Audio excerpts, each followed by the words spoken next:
All right, ladies and gents, anytime you go mark off a drop from a building back to a pole or wherever it's going, this one here is going to that pole, you want to make sure that this is a power supply right here, power, and here's the raceway, power. You want to make sure there's nothing connected on here. None of these grounds off these AT&T or Comcast pins is grounded to her. Because the problem is, if this wire, like this wire right here, it's grounded to the meter. If I don't unbind this ground wire, I'm gonna most likely be picking up the ComEd line, and I'm gonna be bleeding off, marking the ComEd line back to the pole, versus my AT&T line here, or versus my Comcast line here in this box here. So that's my goal, is to locate the strap back to the pole. So I'm looking, and I see that it's bonded here. I'm gonna unbond it.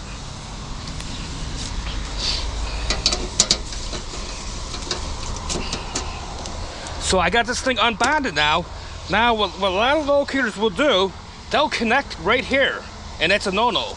Never connect right here onto this ground here. You wanna make sure it's unbonded, but don't connect here, because you don't know if this ground inside this box is connected to the drop or not. We don't know that. So we need to look in that box to see if it's connected. So what I did, I make sure this wire is down here away from all the mechanicals, so I don't jump back onto the power and start marking out the power. So I open this box, and I got this box open, and I'm looking at it. This black one is my residence feed. It goes back into the building, as you can see up here. It goes right back to the building. This orange one, in this case, in a lot of cases it might not be orange, it might be black as well. But in this case here, this is my cable going back to the pole. So now I see this is bonded to this, and I know this is grounded. Now it's okay to clip here if you want, but I wouldn't. Since I'm in this box here, I won't get directly onto the cable. I won't go right onto the cable to make sure I'm 100% on. Because if I'm on this ground right here, I got the voltage has to travel all through this, all through here. Then it has to touch this metal piece, go through this loop, go up, and gonna come back down to go back to the pole, or back to my ground rod. So I want to be directly onto the cable. So remember that, folks, you always want to be on the cable itself, directly on, right here on the fitting. So that's how you make sure that you're marking this utility properly without bleeding off onto the power.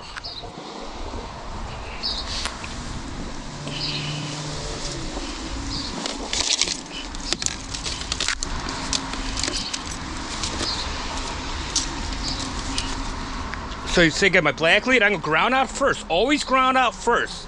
Because if something wants to get funky and this one gets energized here, I'm not grounding myself out when I ground out after I connect. So always safety first. Ground out first, then connect to whatever you need to, because you will not ground yourself out.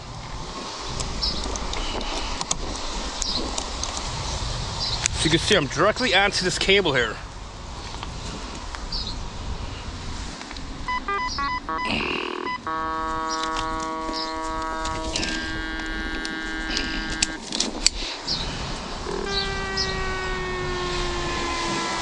All right, pushing out good milliamps, 100 milliamps.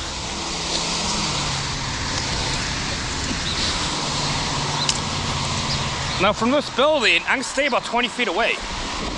So I'm gonna, because the pole's right here, so I'm gonna be between the pole and the building. This pole and that building. So I can sweep halfway.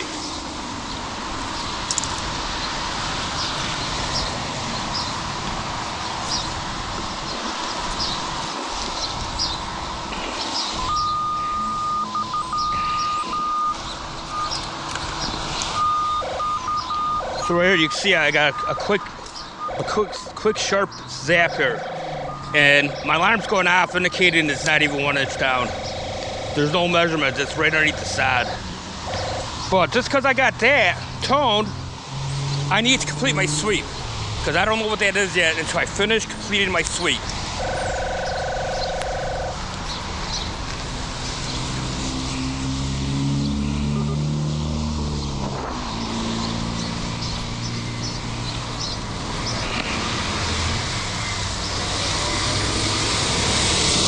So the tone didn't get that crisp, they lowered. So I got another tone here. And nothing there. So I know one tone, so I know I'm on my cable right here. So what I do, I always do, folks, I tell you all this time, I keep saying, you want to peek it out and null it back. That's the best method. You'll never get it damaged doing that way. You'll never get it damaged. So now I'm gonna null it back, and you can see how my null agrees with the peak. Look how fast it is. Everything's moving quick. If my arrows wasn't moving, or my peak bar up here wasn't moving that quick, I bled off onto a different utility. I have to question it. But since everything's moving with the bar and the arrows consistent, I know I'm on my target. I know I'm on it. So I null it back to make sure I'm not bleeding off to another utility and paint it out. And it's that simple, folks. That simple. And I'm gonna repeat myself 300 times saying this. Always peek it out to the pole or to wherever it takes you, that peak mode, and null it back. And the reason you're nulling it back, you're verifying that your peak is true. That your null, that your peak is true because it's nulling there. 95% of the time, your null will always know where your current is at. You know, if it didn't null here, then I know I bled out to a different utility. I know my current is on a different cable. And that's another issue I'm gonna bring up in the video this year about using kilohertz. Because the higher you go on your transmitter, the greater chance you have to bleed on to other utilities and get great milliamps on that. And that's something I'm gonna cover this year, so you guys can see what bleed off is using high kilohertz. My recommendation is always use hertz. That's the lowest frequencies possible. It's hertz, and you'll minimize the bleed off. You'll minimize the bleed off. When you're on kilohertz, you're maxed out. You're getting higher on the transmitter, so you're picking up more utilities that's underground that is not your target point. Hope this all makes sense. If you guys have any questions, please leave it in the comment below. Please like, subscribe, and have a great day.